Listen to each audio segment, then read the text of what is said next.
आता बातमी आहे वाढलेल्या पाऱ्यासंदर्भातली। देशातल्या सर्वच भागांमध्ये सध्या उष्णतेचा पारा प्रचंड वाढलाय। देशातल्या अनेक जिल्ह्यांमध्ये तापमान 45 अंशांत पार गेलंय। उत्तर प्रदेशच्या बांदा जिल्ह्यामध्ये देशातील सर्वाधिक 48 अंश सेल्सिअस तापमानाची नोंद झाली आहे। तर पंजाब हरियाणात देखील उष्णतेची लाट तीव्र आहे। हरियाणातल्या रोहतकमध्ये 46.9 अंश सेल्सिअस तापमान नोंदवण्यात आलं। यासोबतच राजधानी दिल्लीतही तापमानाने 45 अंशांचा टप्पा ओलांडलाय। हवामान बदलामुळे गेल्या काही वर्षांमध्ये उष्णता मोठ्या प्रमाणात वाढतीये। यंदा झालेली 48 अंश तापमानाची नोंद ही सर्वाधिक आहे। आणखी काही दिवस उष्णतेची लाट कायम राहील असा तज्ज्ञांचा अंदाज आहे।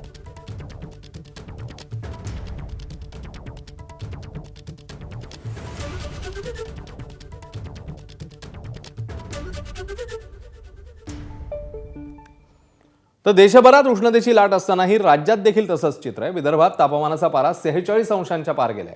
अकोल्यामध्ये सूर्य आग ओकतोय। विदर्भातला अकोला, अमरावती आणि वर्धा जिल्ह्याकरता तापमानाचा रेड अलर्ट होता। अकोल्याचा पारा कालचा अपवाद वगळता सातत्याने 46 अंशांवर आहे। तर 26 एप्रिलला अकोल्यात या मोसमातली सर्वाधिक 46.9 अंश सेल्सिअस तापमानाची नोंद करण्यात आली होती। गेल्या आठवड्याभरापासून अकोल्याचा पारा 46 अंशांवर आहे। 29 एप्रिल 2019 मध्ये एप्रिल महिन्यात अकोल्याच्या तापमानाचा रेकॉर्ड 47.2 अंश सेल्सिअस होता। ते अद्याप कायम आहे। यंदा मात्र हा रेकॉर्ड मोडला जाण्याची शक्यता व्यक्त होती आहे।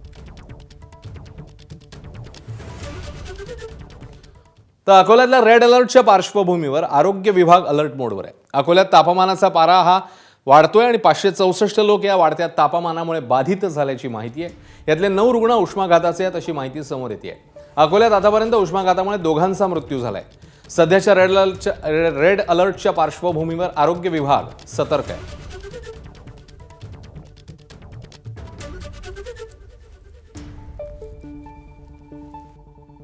जिल्ह्यात पुढचे 2 दिवस तापमानाचा रेड अलर्ट सांगण्यात आला आहे आणि या संदर्भात जिल्हा प्रशासनाने म्हणजे आरोग्य विभागाने काय त्याच्या संदर्भात पावलं उचलली आहेत आपल्यासोबत आहेत जिल्हा शल्य चिकित्सक डॉक्टर आरती कुलवाल मॅडम। काय परिस्थिती आहे सध्या? सध्या मागील आठवड्यापासून हीट वेव्हचा तडाखा पूर्ण अकोला जिल्ह्यामध्ये आपल्याला पाहायला मिळतोय। आतापर्यंत आपल्याकडे 564 हीट रिलेटेड इलनेस म्हणून आपण रिपोर्ट केलेले आहे। त्याच्यापैकी 9 हे पेशंट हीट स्ट्रोक सस्पेक्टेड म्हणून आहे आणि 2 डेथ रिपोर्टेड आहे। त्यांचं PM पण झालं आहे, पण यांच्यामध्ये आपल्याला कोमॉर्बिड कंडिशन्स पण आढळली आहे। थोडंसं ज्यांना व्यसन वगैरे असतं त्यांच्यामध्ये ते व्यसनाधीन असल्यामुळे कुठे पडले तर त्यांना त्याचं माहीत नसतं आणि ते रिपोर्ट होत नाही लवकर। त्याच्यामुळे सेकंड डेला किंवा थर्ड डेला आपल्याला ते रिपोर्ट झालेलं आहे, त्यांचं PM झालेलं आहे आणि we have reported on the portal ते 2 डे। सध्याच्या परिस्थितीत सध्या रेड अलर्ट 2 दिवसात सांगितलं आहे आणि विशेषतः तापमान वाढते, काय काळजी घेतली पाहिजे नागरिकांनी? आम्ही सगळ्यांना आवाहन केलं आहे, सगळीकडे होर्डिंग्स पण लावलेले आहे आणि आमच्या सगळ्या संस्थांमध्ये आपण एक कक्ष स्थापन केलेला आहे। एक कोल्ड रूम पण आपण एस्टॅब्लिश केलेली आहे, जिथे 2 खाटा आपण रिझर्व ठेवलेल्या आहेत, जिथे पाण्याची, थंड पाण्याची पिण्याची सोय, कूलर, पंखे याची व्यवस्था केली आहे। तसंच आपल्याकडे ORS आणि सपोज कोणाला डायरिया वगैरे असेल तर त्याच्यासाठी अँटी डायरियल वगैरे सगळे ट्रीटमेंट आपण उपलब्ध ठेवलेले आहे।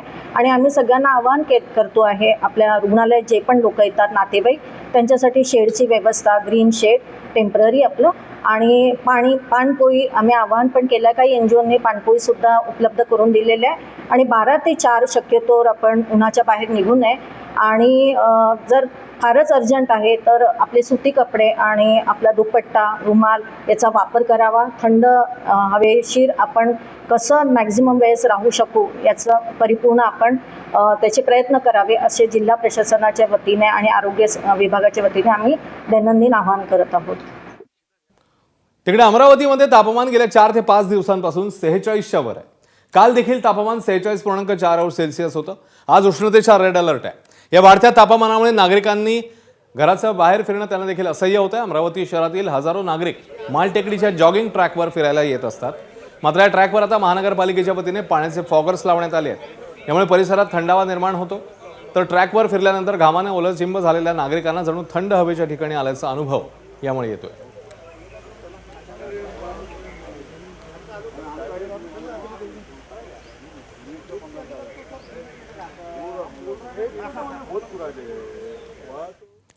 तर वर्ध्यातल्या तापमान वाढीचा पर्यटनालाही फटका बसतोय। तापमान वाढतंय त्यामुळे सेवाग्रामच्या बापू कुटीला भेट देणाऱ्या पर्यटकांची संख्या ही रोडावलेली पाहायला मिळते।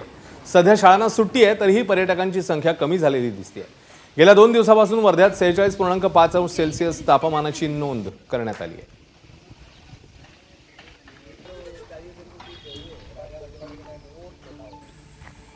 तर अमरावती जिल्ह्यात उष्णतेचा पारा हा 46 अंशांच्या पार आहे. आज जिल्ह्याला उष्णतेचा रेड अलर्ट होता. त्यामुळे अमरावतीत वीज पुरवठा अखंडित राहावा याकरता महावितरण विभागाने उपाययोजना केल्या आहेत. त्यांनी ट्रान्सफॉर्मर थंड ठेवण्यासाठी कूलरची व्यवस्था देखील केलेली आहे.